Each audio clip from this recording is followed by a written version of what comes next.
Hi, this is Sarah from Aligned with Sarah. Today, I want to talk about the energy that goes into and gets lost in the experience of comparing.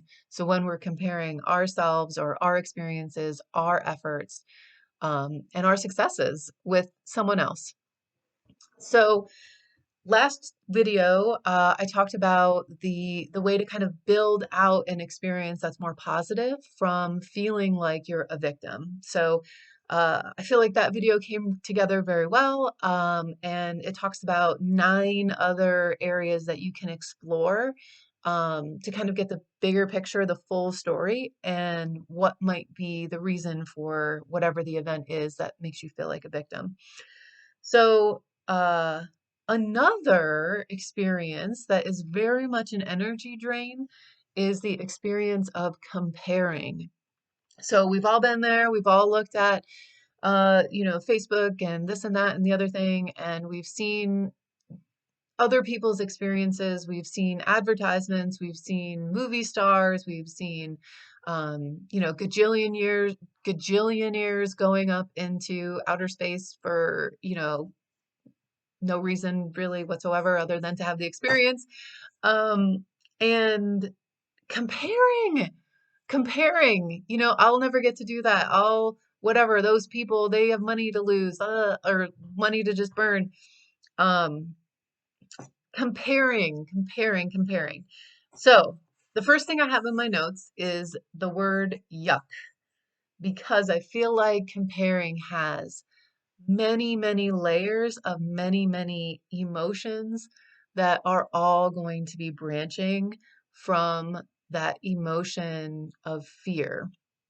When we are in a place where we're noticing other people's successes, where we're celebrating other people's successes, where we're being stimulated and inspired, that comes from love. That's not a quagmire of energy in comparing. That's noticing and moving forward from the heart, from love. That's a different experience. Comparing is also different than being jealous. I love talking about jealousy because it's actually a really positive experience. Because jealousy, if we can imagine that being a bridge, it is a bridge that goes over a whole bunch of stuff that we don't need to know and takes us right to where we want.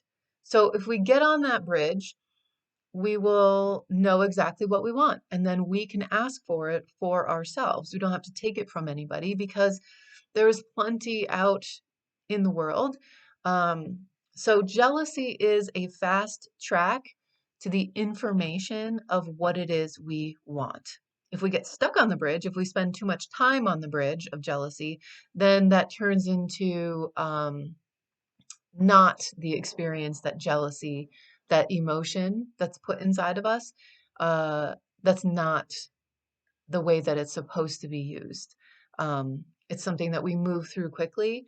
If we get stagnated into it, then it's gonna actually resonate and attract that law of attraction. It's gonna attract more negative emotions, and then and comparing is gonna be similar to that experience. So if we find ourselves in the experience of comparing, sometimes it's sparked by jealousy. Sometimes jealousy can come at the end of this experience, or it can come to help us end the experience because it's going to show us what we want. That jealousy shows us what we want.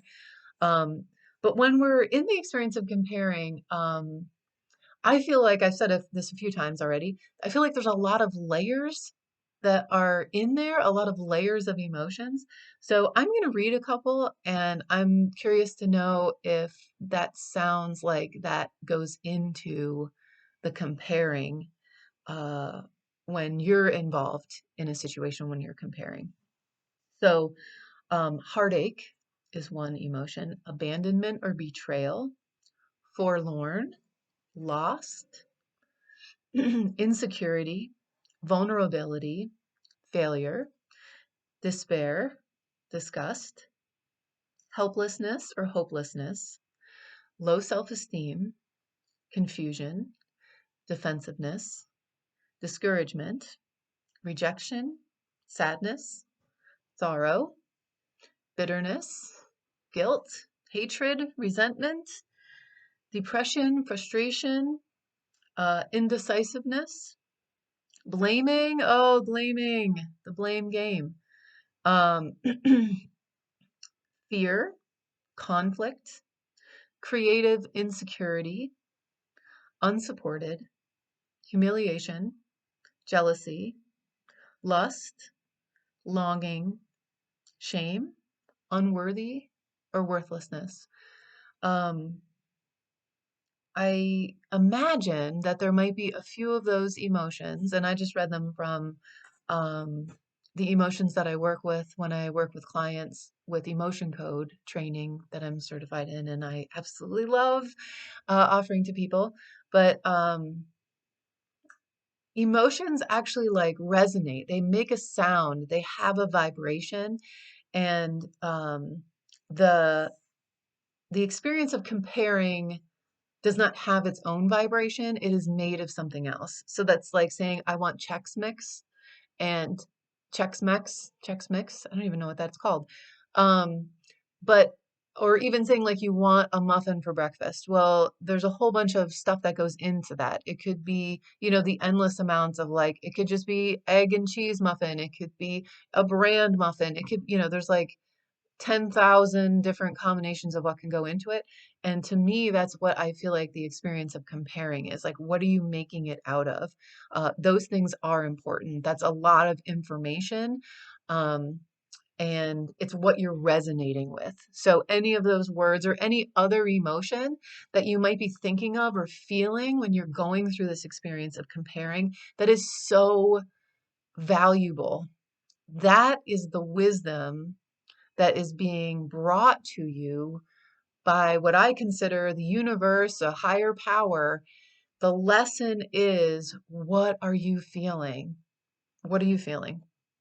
So, um, there's a lot that goes into the comparing. And in just this little bit that I've talked about, I think you can already tell, like why it's such an energy drain. We only have a certain amount of energy every single day. So if you picture it being a gallon of water, we're going to be pouring out, pouring out, pouring out, pouring out energy into every emotion that's going into your experience when you're comparing yourself to someone else's situation or someone else's things. And we only have that much. We only have that gallon of water. We only have that gallon of energy. We only have that much. And so each of those vessels, if we can imagine them as being each of those emotions, um, they might have a really big container. It might be half a gallon to fill up the emotion of discouragement. And then we're only left with half a gallon left of energy. And that energy and discouragement is totally lost if we're missing the experience that we resonate with discouragement. We need to let that go. We need to find things that are encouraging, and we need to let them be encouraging to get us out of that experience of comparing. Um, when we compare, this is my point number two. Number one is it's a waste of energy because of that experience. It takes a lot of energy to go through all those emotions. The number two point of why this comparing is something that it's worth getting over, getting through, learning something from, is that we literally are getting this golden platter, putting all these containers that we've just filled with all of our energy, and we're giving them to somebody else. We're just giving it away. We're dumping it on the ground. We're just letting it fall and break. We're just giving away all of that energy. It's just gone. What would you be able to do with half of your daily energy back? What would you be able to do with Instead of having 50%, instead of having half a gallon, what would you do if you had a whole extra, if you had twice that much? Probably a lot. When we are living through love, love is infinite. Like we're never going to run out of love. We run out of fear. Fear is finite. We will never run out of love. Lastly, what I want to say about comparing is that it's a waste of our money. It's handing over our energy. Um, and it's good for no one. It's absolutely good for no one. Um, there's it's an energy drain for anyone involved because, again, it's coming from this finite place of energy, this branch of fear, uh, and it's not becoming wisdom to anyone until we recognize what the emotions are and where they can take us, what we need. Our body is asking us for nutrition in, like I use that discouragement. Our body is asking for nutrition in encouragement. And if we're resonating with discouragement, we're feeding discouragement. And we don't want to do that. We want to find nourishment for encouragement. So I think I touched on this a little bit with when I talked about jealousy, and how that is just this like fast track bridge into what it is that we want. Um, I think when we get to a place with comparing and we realize that we want this, then that's kind of the end of the story. If we're looking at, our brother or our sister and they have, this relationship and they have these kids and they have whatever, or we're looking at, somebody that has $1 million in their savings account and like all these retirement investments and things like that. That's what we want. That's what we want. And if we get in this thing of like, well, this is what I have and man, it's pretty pathetic. Um, we need to redirect and find what it is we want. Or it is very valuable sometimes when we get into the comparing mode, and this ties in with that blaming or some of these other emotions where we feel like those other people don't deserve what they have, and that's not fair. People, we're all resonating with something. We're all attracting what it is that we believe that we're able to receive.